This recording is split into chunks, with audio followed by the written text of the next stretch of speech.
अगर आज तुम्हें ऐसा लग रहा है कि जीवन तुम्हारे हाथों से धीरे धीरे फिसल रहा है, जैसे सब कुछ होते हुए भी कुछ भी तुम्हारा नहीं है, अगर मन हर सुबह उठने से पहले ही थक जाता है और रात को सोने से पहले भी शांत नहीं हो पाता, अगर मुस्कान अब आदत बन चुकी है और मौन बोझ, तो समझ लेना कि यह कोई साधारण थकान नहीं है, यह आत्मा की पुकार है। जीवन हर बार हमें तोड़कर नहीं सिखाता, कई बार वह हमें चुप कर देता है, इतना चुप कि हम पहली बार अपने भीतर की आवाज़ सुन पाते हैं। यह वह समय होता है जब बाहर की दुनिया वैसी ही चलती रहती है, लोग वही बातें करते हैं, वही अपेक्षाएं रखते हैं, वही रास्ते सुझाते हैं, लेकिन भीतर कुछ बदल चुका होता है। भीतर एक प्रश्न उठ चुका होता है, क्या यही मेरा जीवन है या मैं सिर्फ किसी और की लिखी पटकथा निभा रहा हूँ। मनुष्य का सबसे बड़ा संघर्ष दुख से नहीं होता, उसका सबसे बड़ा संघर्ष उस जीवन से होता है जिसे वह पूरी ईमानदारी से जी नहीं पा रहा। हम बहुत कुछ सह लेते हैं, बहुत कुछ स्वीकार कर लेते हैं, बहुत कुछ ठीक है कहकर टाल देते हैं, लेकिन आत्मा समझौता नहीं करती। आत्मा जब बहुत देर तक अनसुनी रहती है, तब वह बेचैनी बन जाती है, थकान बन जाती है और कभी कभी उस उदासी का रूप ले लेती है जिसका कोई स्पष्ट कारण नहीं होता। श्री कृष्ण कहते हैं कि जो दुख बिना कारण प्रतीत होता है, वही सबसे बड़ा कारण लेकर आता है, क्योंकि वह तुम्हें उस स्थान की ओर मोड़ता है जहां तुम खुद से दूर हो गए हो। हमने जीवन को हमेशा बाहर की कसौटियों से तौला है, सफलता, स्थिरता, सम्मान, स्वीकृति। हमें सिखाया गया कि जो टिक गया वही सही है, जो सवाल करने लगा वही कमजोर है। लेकिन कृष्ण कहते हैं कि जो प्रश्न नहीं करता वह सोया हुआ है। प्रश्न केवल उसी के भीतर उठते हैं जिसकी चेतना जाग रही होती है, और जब चेतना जागती है तो पुराना ढांचा असहज लगने लगता है। वही काम जो कभी अर्थ देता था अब बोझ लगने लगता है। वही रिश्ते जो कभी सहारा थे अब थकाने लगते हैं। वही लक्ष्य जो कभी प्रेरणा थे अब खोखले प्रतीत होने लगते हैं। और यही वह बिंदु है जहां अधिकतर लोग खुद को दोषी मान लेते हैं, जबकि वास्तव में यह विकास का संकेत होता है। जीवन का सबसे कठिन क्षण वह नहीं होता जब कुछ छिन जाता है, बल्कि वह होता है जब सब कुछ होते हुए भी भीतर कुछ मरने लगता है। यह वह अवस्था है जहां इंसान न पूरी तरह दुखी होता है, न खुश, बस निर्विकार हो जाता है। और यही निर्विकारता आत्मा की सबसे तेज चेतावनी होती है, क्योंकि जहां भाव समाप्त हो जाएं, वहां चेतना भी धीरे धीरे सुन्न होने लगती है। श्री कृष्ण कहते हैं कि चेतना का सुन्न होना सबसे बड़ा पतन है, क्योंकि तब मनुष्य जीते जी मृत समान हो जाता है। इस अवस्था में जीवन तुम्हें कोई सीधा उत्तर नहीं देता, वह तुम्हें संकेत देता है। संकेत कभी थकान बनकर आते हैं, कभी रिश्तों में दूरी बनकर, कभी योजनाओं के अटकने के रूप में, कभी अचानक भीतर उठे हुए प्रश्नों के रूप में। लेकिन इन संकेतों को समझने के लिए रुकना पड़ता है, और आज के समय में रुकना सबसे कठिन कार्य बन गया है। हम दौड़ते रहते हैं क्योंकि हमें लगता है कि अगर हम रुके तो पीछे रह जाएंगे। लेकिन कृष्ण कहते हैं कि जो कभी नहीं रुकता वह अक्सर गलत दिशा में बहुत दूर निकल जाता है। जब जीवन तुम्हें रोकता है तब वह तुम्हें दंड नहीं दे रहा होता, वह तुम्हें बचा रहा होता है। लेकिन मन इस रुकावट को स्वीकार नहीं करता। मन कहता है और कोशिश करो और सहो और निभाओ, क्योंकि मन आदतों से बना होता है और आदतें सुरक्षा का भ्रम देती हैं, भले ही वह सुरक्षा तुम्हें भीतर से खोखला कर रही हो। यही कारण है कि लोग उस जीवन को भी पकड़कर बैठे रहते हैं जो उन्हें प्रतिदिन थोड़ा थोड़ा मार रहा होता है, क्योंकि जाना पहचाना दुख अनजाने सत्य से कम डरावना लगता है। इस चरण में एक अजीब सा अकेलापन भी महसूस होता है। लोग आसपास होते हैं, परिवार होता है, बातचीत होती है, लेकिन फिर भी भीतर कोई खाली जगह रह जाती है। यह अकेलापन किसी के न होने का नहीं होता, यह अकेलापन खुद से दूरी का होता है। श्री कृष्ण कहते हैं कि जब मनुष्य खुद से कट जाता है तब कोई भी संबंध उसे पूर्ण नहीं कर सकता, और जब मनुष्य खुद से जुड़ जाता है तब एकांत भी उसे डराता नहीं। यहीं पर एक बहुत महत्वपूर्ण बोध जन्म लेता है कि जीवन की समस्या बाहर नहीं है, समस्या दृष्टि में है। हम जीवन को जैसे देख रहे हैं वही हमें थका रहा है। हम हर समय कुछ न कुछ साबित करने में लगे रहते हैं, कभी परिवार को, कभी समाज को, कभी स्वयं को, और इसी सिद्ध करने की दौड़ में हम अनुभव करना भूल जाते हैं। कृष्ण कहते हैं कि जीवन का उद्देश्य स्वयं को प्रमाणित करना नहीं, स्वयं को पहचानना है। और पहचान तभी होती है जब तुम ईमानदारी से यह स्वीकार कर लो कि तुम थक गए हो। यह स्वीकार कमजोर नहीं बनाता, यह मुक्त करता है। क्योंकि जब तुम यह मान लेते हो कि अब तक जो जीवन जिया गया वह अधूरा था, तभी तुम पूर्णता की ओर बढ़ते हो।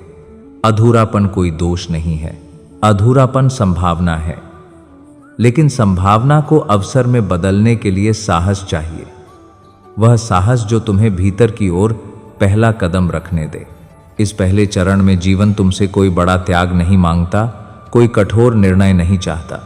वह तुमसे केवल इतना चाहता है कि तुम सुनना शुरू करो, अपने मन को, अपनी थकान को, अपनी इच्छाओं को, अपने डर को। क्योंकि जो सुना गया वही बदला जा सकता है, और जो दबा दिया गया वही बार बार पीढ़ा बनकर लौटता है। धीरे धीरे तुम यह देखना शुरू करते हो कि कौन सी चीज़ें तुम्हें ऊर्जा देती हैं और कौन सी तुम्हें निचोड़ लेती हैं, कौन से रिश्ते तुम्हें शांत करते हैं और कौन से तुम्हें छोटा महसूस कराते हैं, कौन सी आदतें तुम्हें आगे बढ़ाती हैं और कौन सी तुम्हें जकड़ लेती हैं। यह देखना आसान नहीं होता, क्योंकि इसमें भ्रम टूटते हैं, और भ्रम टूटना हमेशा पीड़ादायक होता है। लेकिन श्री कृष्ण कहते हैं कि जो भ्रम में सुखी है वह कभी सत्य में स्थिर नहीं हो सकता। अगर इस वाणी में आपको कृष्ण की झलक मिली हो तो अपना प्रेम लाइक और शेयर के रूप में ज़रूर दें, और कृष्णा वाणी चैनल को सब्सक्राइब करें। हम रोज़ आपके लिए आते हैं शाम 6 बजे कृष्ण की नई वाणी के साथ, और यहीं से यात्रा का वास्तविक आरंभ होता है। यह यात्रा बाहर की नहीं है, यह भीतर की है। यहाँ कोई तालियां नहीं होती, कोई प्रमाण पत्र नहीं मिलता, बस हर दिन थोड़ा सा अधिक स्पष्ट बोध मिलता है। यह यात्रा तुम्हें दुनिया से काटने नहीं आई है, यह यात्रा तुम्हें दुनिया में रहते हुए खुद से जोड़ने आई है। किसी निष्कर्ष के साथ नहीं, बल्कि एक प्रश्न के साथ, एक मौन के साथ, और उस भीतर उठती हुई पुकार के साथ जिसे अब अनसुना करना संभव नहीं। क्योंकि जो आत्मा एक बार जागने लगती है वह फिर कभी पूरी तरह सो नहीं पाती। जब आत्मा की पुकार को तुम अनसुना नहीं कर पाते और यह स्वीकार कर लेते हो कि भीतर कुछ बदल रहा है, तब जीवन बहुत सूक्ष्म ढंग से तुम्हें अगले चरण में प्रवेश कराता है। अब संकेत और स्पष्ट होने लगते हैं, लेकिन वे शोर नहीं करते, वे धीरे धीरे तुम्हारी समझ में उतरते हैं। यह वह अवस्था होती है जहां तुम पहली बार यह देखना शुरू करते हो कि तुम कितने समय से अपने ही जीवन को ऑटो पायलट पर जी रहे थे। वही सुबह, वही दिन, वही बातें, वही निर्णय, सब कुछ चलता जा रहा था, लेकिन उसमें तुम्हारी चेतना शामिल नहीं थी। श्री कृष्ण कहते हैं कि जब मनुष्य सजगता खो देता है तब जीवन केवल आदत बनकर रह जाता है, और आदतें आत्मा को तृप्त नहीं कर पाती।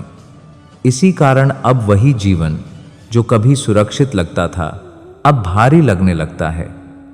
तुम यह महसूस करने लगते हो कि तुम बहुत कुछ कर रहे हो, लेकिन जी कुछ भी नहीं रहे।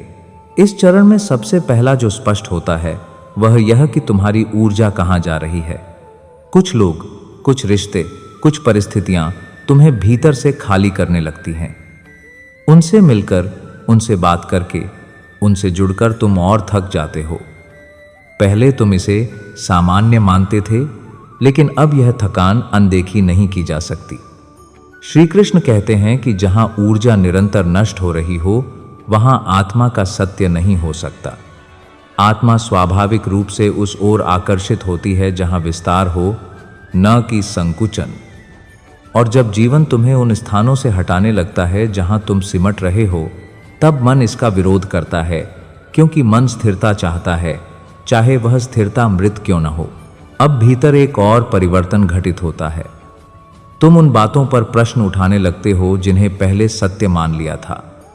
तुम पूछते हो, क्या यह सच में मेरी जिम्मेदारी है या मैंने इसे सिर्फ इसलिए स्वीकार कर लिया क्योंकि मुझसे यही अपेक्षा थी? क्या यह रिश्ता प्रेम है या सिर्फ आदत? क्या यह लक्ष्य मेरा है या किसी और का सपना जो मैं ढो रहा हूं? ये प्रश्न सरल नहीं होते क्योंकि ये तुम्हारी पूरी पहचान को हिला देते हैं। लेकिन श्री कृष्ण कहते हैं कि जब तक पहचान हिलती नहीं तब तक आत्मा मुक्त नहीं होती। इस अवस्था में मन सबसे ज्यादा डर पैदा करता है। वह तुम्हें समझाता है कि ज्यादा मत सोचो, सबके साथ ऐसा होता है, जीवन ऐसा ही है। वह तुम्हें यह विश्वास दिलाने की कोशिश करता है कि जो चल रहा है वही यथार्थ है और उससे बाहर कुछ भी नहीं है। लेकिन भीतर की आवाज अब शांत नहीं होती। वह बार बार यह संकेत देती है कि जीवन केवल सहने का नाम नहीं है, जीवन अनुभव करने का नाम है। और जब अनुभव समाप्त हो जाए तब केवल सहनशीलता बचती है, जो धीरे धीरे आत्मा को बोझिल कर देती है। इस चरण में रिश्ते एक बड़ी परीक्षा बन जाते हैं। तुम किसी से लड़ते नहीं हो, किसी से नाराज नहीं होते, लेकिन तुम पहले जैसे जुड़े भी नहीं रहते। तुम लोगों के बीच रहते हुए भी भीतर से अलग महसूस करते हो। कई बार तुम खुद को दोष देते हो कि शायद तुम बदल गए हो, शायद तुम स्वार्थी हो गए हो। लेकिन श्री कृष्ण कहते हैं कि जो आत्मा अपने सत्य के करीब आती है उसे पहले दूसरों से दूरी महसूस होती है, क्योंकि अब वह दिखावे में नहीं, प्रामाणिकता में जीना चाहती है। यह दूरी स्थायी नहीं होती, लेकिन यह आवश्यक होती है ताकि तुम यह समझ सको कि कौन सा संबंध तुम्हें बढ़ाता है और कौन सा तुम्हें रोकता है। अब जीवन तुम्हें रुकावटों के माध्यम से भी सिखाने लगता है। जो योजनाएं बहुत आसानी से चल रही थीं, वे अचानक अटकने लगती हैं। जिन रास्तों पर तुम बिना सोचे चले जा रहे थे, वहां प्रश्न चिन्ह खड़े हो जाते हैं और तब मन शिकायत करता है कि सब कुछ गलत हो रहा है। लेकिन श्री कृष्ण कहते हैं कि जब जीवन तुम्हें रोकता है तब वह तुम्हें गलत रास्ते से बचा रहा होता है। हर रुकावट दंड नहीं होती, कुछ रुकावटें दिशा सुधार होती हैं। लेकिन इसे समझने के लिए अहंकार को थोड़ा पीछे हटाना पड़ता है, और अहंकार पीछे हटना नहीं चाहता। इस चरण में सबसे महत्वपूर्ण बात यह समझना है कि जीवन तुमसे तुरंत कोई बड़ा निर्णय नहीं चाहता। यह वह समय नहीं है जब सब कुछ छोड़ दिया जाए या सब कुछ पकड़कर रखा जाए। यह वह समय है जब जीवन तुमसे केवल सजगता चाहता है। सजगता अपने विचारों के प्रति, अपने डर के प्रति, अपनी इच्छाओं के प्रति। श्री कृष्ण कहते हैं कि जो व्यक्ति इस चरण में धैर्य रखता है वही अगले चरण के लिए तैयार होता है। लेकिन जो व्यक्ति जल्दबाजी करता है वह या तो पलायन करता है या और गहराई से फंस जाता है। धीरे धीरे तुम यह भी देखना शुरू करते हो कि तुमने अपने जीवन में कितने निर्णय डर के आधार पर लिए थे। डर कि लोग क्या कहेंगे, डर कि असफल हो जाऊंगा, डर कि अकेला पड़ जाऊंगा। और अब वही डर तुम्हारे सामने खड़ा होकर पूछता है, अगर तुमने अब भी अपने सत्य को नहीं चुना तो क्या तुम जीवन भर ऐसे ही जी पाओगे? यह प्रश्न तुम्हें डराता भी है और जगाता भी है, क्योंकि पहली बार तुम्हें यह स्पष्ट दिखाई देने लगता है कि सबसे बड़ा जोखिम बदलना नहीं है, सबसे बड़ा जोखिम न बदलना है। इस अवस्था में भीतर एक खालीपन भी महसूस होता है। पुरानी पहचान ढीली पड़ रही होती है, लेकिन नई पहचान अभी बनी नहीं होती। यह बीच का समय सबसे कठिन होता है। यहां न तो तुम पूरी तरह पुराने हो, न पूरी तरह नए। श्री कृष्ण कहते हैं कि यही वह अंतराल है जहां आत्मा का निर्माण होता है। जैसे बीज को अंकुर बनने से पहले मिट्टी के अंधकार में रहना पड़ता है, वैसे ही मनुष्य को भी कुछ समय अनिश्चितता में रहना पड़ता है। अगर वह इस अंधकार से डर जाए तो वह कभी बाहर नहीं आ पाएगा, और यहीं से जीवन तुम्हें अगले प्रश्न की ओर ले जाता है। अब जब यह स्पष्ट हो रहा है कि पुराना जीवन पर्याप्त नहीं है, तो क्या तुम डर के साथ आगे बढ़ोगे या विश्वास के साथ? क्योंकि आगे का रास्ता साफ नहीं है, लेकिन भीतर की आवाज अब शांत नहीं है। यही द्वंद्व अगले चरण की नींव रखता है। इस समझ के साथ कि जीवन तुम्हें तोड़ नहीं रहा, वह तुम्हें धीरे धीरे तुम्हारे ही सत्य की ओर मोड़ रहा है, और यह मोड़ जितना कठिन है उतना ही आवश्यक भी। जब यह स्पष्ट हो जाता है कि पुराना जीवन अब आत्मा को तृप्त नहीं कर पा रहा, तब मनुष्य एक ऐसे मोड़ पर आ खड़ा होता है जहां सबसे गहरा संघर्ष शुरू होता है, डर और विश्वास के बीच। यह वह अवस्था होती है जहां बाहर से सब कुछ वैसा ही दिखाई देता है जैसा पहले था, वही दिनचर्या, वही लोग, वही दायित्व, लेकिन भीतर कुछ भी पहले जैसा नहीं रहता। भीतर एक खिंचाव होता है, जैसे आत्मा आगे बढ़ना चाहती हो और मन पीछे खींच रहा हो। मन बार बार यह याद दिलाता है कि पीछे जो है वह जाना पहचाना है, सुरक्षित है, भले ही थकाने वाला हो, और आगे कुछ भी स्पष्ट नहीं है, बस एक धुंध है, एक अनिश्चितता है। श्री कृष्ण कहते हैं कि मनुष्य ज्ञात से नहीं डरता, वह अपनी बनाई सुरक्षा के टूटने से डरता है। डर का स्वर बहुत चतुर होता है, वह जोर से नहीं चिल्लाता, वह धीरे धीरे समझाता है कि जो चल रहा है वही ठीक है। सब लोग ऐसे ही जीते हैं, तुम्हें ही ज्यादा सोचना आ रहा है। लेकिन भीतर की आवाज अब शांत नहीं होती, क्योंकि आत्मा ने अनुभव कर लिया होता है कि यह जीवन उसे धीरे धीरे भीतर से खोखला कर रहा है। डर का पहला और सबसे गहरा रूप होता है पहचान खोने का भय। तुम सोचते हो कि अगर मैंने अपने भीतर की आवाज सुनी, अगर मैंने अपने रास्ते बदले, अगर मैंने कुछ छोड़ दिया, तो मैं कौन रह जाऊंगा। क्योंकि अब तक तुमने खुद को अपनी भूमिकाओं से परिभाषित किया था, जिम्मेदार व्यक्ति, मजबूत व्यक्ति, सब कुछ संभाल लेने वाला व्यक्ति। इन भूमिकाओं ने तुम्हें समाज में स्थान दिया, सम्मान दिया, लेकिन धीरे धीरे यही भूमिकाएं तुम्हारे अस्तित्व पर भारी पड़ने लगीं।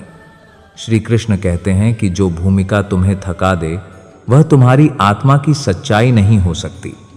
आत्मा भूमिका नहीं निभाती, आत्मा अनुभव करती है, विस्तार चाहती है, और जब विस्तार रुक जाता है तब घुटन पैदा होती है।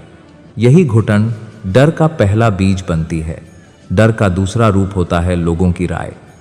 मन बार बार यह प्रश्न उठाता है कि अगर मैंने यह किया तो लोग क्या कहेंगे, परिवार क्या सोचेगा, समाज मुझे कैसे देखेगा। हम अक्सर यह भूल जाते हैं कि लोग हमारे जीवन के दर्शक होते हैं, सहभागी नहीं। वे हमारे निर्णयों पर टिप्पणी कर सकते हैं, लेकिन हमारे निर्णयों का भार नहीं उठा सकते। श्री कृष्ण कहते हैं कि जो व्यक्ति दूसरों की स्वीकृति को अपने जीवन की दिशा बना लेता है, वह कभी अपनी आत्मा की आवाज नहीं सुन पाता। जब तक तुम लोगों की अपेक्षाओं के अनुसार जीते रहोगे, तब तक तुम अपना जीवन नहीं, उनकी सीमाएं जीते रहोगे। यह बोध कड़वा होता है, लेकिन मुक्त करने वाला भी होता है। डर का तीसरा और सबसे सूक्ष्म रूप होता है गलत हो जाने का भय। मन कहता है, अगर मैंने विश्वास किया और सब बिगड़ गया तो, अगर मैंने साहस किया और मैं गिर गया तो। लेकिन श्री कृष्ण कहते हैं कि जीवन में सबसे बड़ी हानि गिरना नहीं है, सबसे बड़ी हानि यह है कि डर के कारण चलना ही छोड़ दिया जाए। जो व्यक्ति डर के कारण रुक जाता है वह सुरक्षित तो रह सकता है, लेकिन वह कभी जीवंत नहीं रह पाता, क्योंकि आत्मा गति चाहती है, विकास चाहती है।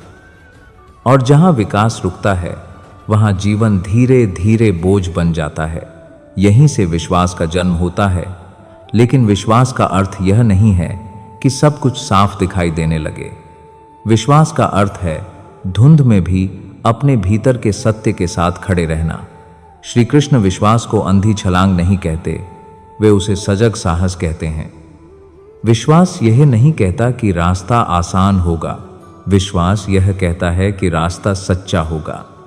और सच्चे रास्ते पर चलना हमेशा आरामदायक नहीं होता, लेकिन उसमें एक गहरी संतुष्टि होती है जो बताती है कि तुम सही दिशा में हो। जब कोई व्यक्ति पहली बार डर के बावजूद विश्वास को चुनता है तो शुरुआत में मन अस्थिर हो जाता है। पुराने डर लौट आते हैं, पुराने तर्क सामने आ जाते हैं और मन बार बार पीछे देखने को कहता है। यह स्वाभाविक है, क्योंकि मन आदतों से बना होता है और आदतें टूटते समय विरोध करती हैं। लेकिन अगर तुम थोड़ा और टिके रहते हो, अगर तुम हर दिन थोड़ा साहस चुनते हो, तो धीरे धीरे एक नया अनुभव जन्म लेता है, हल्कापन। यह हल्कापन इसलिए नहीं आता कि समस्याएं समाप्त हो गईं, बल्कि इसीलिए आता है कि अब तुम अपने ही विरुद्ध नहीं चल रहे होते। अब तुम्हारा मन और आत्मा एक ही दिशा में बढ़ रहे होते हैं।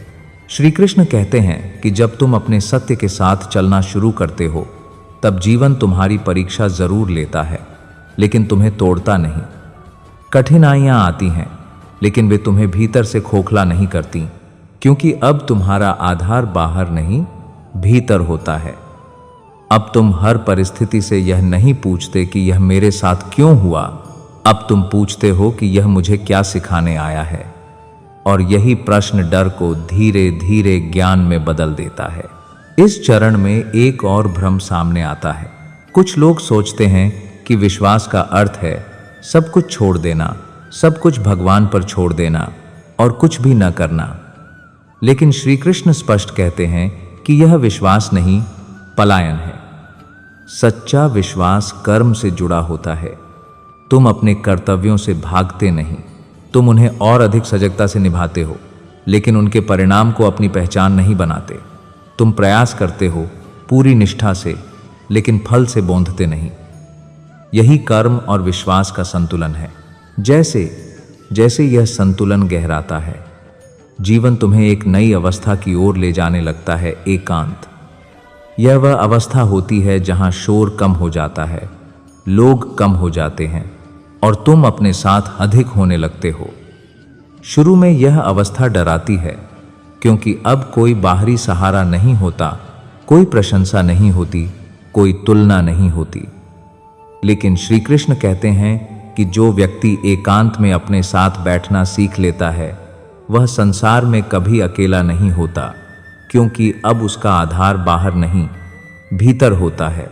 एकांत में बैठते ही भीतर दबे हुए भाव, अधूरे घाव और अनकहे प्रश्न सामने आने लगते हैं। यही वह बिंदु है जहां बहुत से लोग वापस पुराने शोर की ओर भाग जाते हैं, क्योंकि यहां कोई बहाना नहीं चलता। लेकिन जो ठहर जाता है, जो देख लेता है, वही आगे बढ़ता है, क्योंकि भीतर उतरना बाहर जाने से कहीं अधिक कठिन होता है, लेकिन वहीं वास्तविक परिवर्तन घटित होता है। इस गहरे बोध के साथ कि डर को हराना नहीं पड़ता, उसे समझना पड़ता है, और विश्वास कोई एक दिन का निर्णय नहीं, बल्कि हर दिन चुना गया एक साहसी मार्ग है, जो तुम्हें धीरे धीरे उस शांति की ओर ले जाता है जो परिस्थितियों से नहीं, दृष्टि से आती है। जब मनुष्य डर और विश्वास के इस लंबे संघर्ष से गुजरकर एकांत की उस अवस्था में पहुंचता है जहां बाहर का शोर धीमा पड़ जाता है और भीतर की आवाज स्पष्ट होने लगती है, तब जीवन पहली बार उसे बिना किसी भूमिका के, बिना किसी मुखौटे के, बिना किसी अपेक्षा के स्वीकार करता है। यह वही क्षण होता है जहां अब कुछ साबित करने की आवश्यकता नहीं रह जाती, क्योंकि अब जीवन को जीने की समझ आ चुकी होती है। एकांत, यहां अकेलापन नहीं है। एकांत वह अवस्था है जहां तुम पहली बार खुद के साथ सहज हो जाते हो। अब तुम भागते नहीं, अब तुम छुपते नहीं, अब तुम खुद से लड़ते नहीं। अब तुम बस देखते हो, समझते हो और स्वीकार करते हो। श्री कृष्ण कहते हैं कि स्वीकार सबसे बड़ा तप है, क्योंकि स्वीकार में अहंकार को पीछे हटना पड़ता है और अहंकार जीवन भर आगे रहने की आदत डाल चुका होता है। लेकिन जब अहंकार थोड़ा पीछे हटता है, तब आत्मा आगे आती है और उसी क्षण भीतर की स्थिरता जन्म लेती है। इस अंतिम चरण में जीवन तुम्हें यह दिखाने लगता है कि जो कुछ भी अब तक घटा वह व्यर्थ नहीं था। जो थकान आई थी वह तुम्हें रोकने आई थी, जो बेचैनी आई थी वह तुम्हें जगाने आई थी, जो डर आया था वह तुम्हें साहस सिखाने आया था, और जो एकांत आया था वह तुम्हें खुद से मिलवाने आया था। अब पीछे देखने पर यह स्पष्ट दिखाई देता है कि जीवन ने तुम्हें कभी दंड नहीं दिया, उसने केवल तुम्हें तैयार किया। लेकिन यह समझ तब नहीं आती जब दर्द नया होता है, यह समझ तब आती है जब दृष्टि बदल जाती है। श्री कृष्ण कहते हैं कि जब दृष्टि बदलती है, तब वही परिस्थिति जो कभी पीड़ा लगती थी, गुरु बन जाती है। अब तुम्हें यह भी स्पष्ट होने लगता है कि शांति कोई ऐसी अवस्था नहीं है जहां दुख समाप्त हो जाए। शांति वह अवस्था है जहां दुख तुम्हें नियंत्रित करना बंद कर दे। इस अवस्था में दुख आता है लेकिन वह टिकता नहीं, भय आता है लेकिन वह शासन नहीं करता, सुख आता है लेकिन वह अहंकार नहीं बनता। अब तुम हर अनुभव को अंतिम सत्य नहीं मानते, तुम हर अनुभव को एक अध्याय की तरह देखते हो जो आता है, अपना अर्थ देता है और चला जाता है। यही दृष्टि तुम्हें हल्का बनाती है, यही दृष्टि तुम्हें स्थिर बनाती है। अब कर्म भी एक नए अर्थ में सामने आता है। पहले तुम कर्म इसलिए करते थे क्योंकि करना पड़ता था, क्योंकि अपेक्षा थी, क्योंकि डर था। अब तुम कर्म इसलिए करते हो क्योंकि वह तुम्हारी प्रकृति बन चुका है। अब कर्म बोझ नहीं रहता, अब कर्म अभिव्यक्ति बन जाता है। तुम अपना कार्य पूरी निष्ठा से करते हो, पूरी सजगता से करते हो, लेकिन उसके परिणाम को अपने अस्तित्व का प्रमाण नहीं बनाते। श्री कृष्ण कहते हैं कि यही कर्मयोग है, कर्म करना, लेकिन कर्म से बौंधना नहीं। अब सफलता आती है तो कृतज्ञता होती है और असफलता आती है तो सीख। दोनों में अहंकार नहीं होता। रिश्तों का स्वरूप भी अब बदल जाता है। अब तुम रिश्तों में जरूरत नहीं ढूंढते, अब तुम रिश्तों में स्वतंत्रता खोजते हो। तुम साथ चाहते हो लेकिन निर्भरता नहीं, तुम प्रेम करते हो लेकिन अधिकार नहीं, क्योंकि अब तुम्हें यह स्पष्ट हो चुका होता है कि जो व्यक्ति खुद के साथ स्थिर है वही दूसरों के साथ भी सच्चा हो सकता है। श्री कृष्ण कहते हैं कि जो भीतर पूर्ण हो जाता है वह बाहर अधूरा नहीं रहता। अब तुम लोगों से कम और स्वयं से अधिक जुड़े होते हो और यही जुड़ाव तुम्हें संसार से अलग नहीं करता, बल्कि संसार में और गहराई से स्थापित करता है। इस अवस्था में जीवन तुम्हें बहुत साधारण लगने लगता है, लेकिन यही साधारणपन उसका सबसे बड़ा सौंदर्य बन जाता है। अब तुम्हें हर दिन में कोई बड़ा चमत्कार नहीं चाहिए, अब तुम्हें छोटी छोटी शांति पर्याप्त लगने लगती है। सुबह की शांति, सांस की गहराई, मौन का सुकून। अब तुम भागते नहीं, अब तुम तुलना नहीं करते, अब तुम स्वयं को किसी से कम या ज्यादा नहीं आंकते, क्योंकि अब तुमने यह समझ लिया होता है कि जीवन कोई प्रतियोगिता नहीं है, जीवन एक यात्रा है और हर यात्रा का अपना समय, अपनी गति और अपनी दिशा होती है। अब जब पीछे मुड़कर देखते हो तो यह भी स्पष्ट होता है कि जो लोग जीवन से दूर हुए वे इसलिए दूर हुए क्योंकि उनकी भूमिका पूरी हो चुकी थी। जो स्थितियां बदलीं वे इसलिए बदलीं क्योंकि उनका उद्देश्य पूरा हो चुका था, और जो तुम बदले वह इसलिए क्योंकि अब वही तुम नहीं रह सकते थे जो पहले थे। श्री कृष्ण कहते हैं कि परिवर्तन जीवन का स्वभाव है और जो परिवर्तन का विरोध करता है वह जीवन का विरोध करता है, लेकिन जो परिवर्तन को स्वीकार कर लेता है वह जीवन के साथ बहने लगता है। इस अंतिम चरण में तुम्हें यह भी समझ आता है कि जीवन का उद्देश्य किसी मंजिल पर पहुंचना नहीं था, जीवन का उद्देश्य जागृत रहना था। हर अनुभव में, हर संबंध में, हर क्षण में जो जाग गया वही वास्तव में जी रहा है। बाकी सब तो केवल समय काट रहे हैं।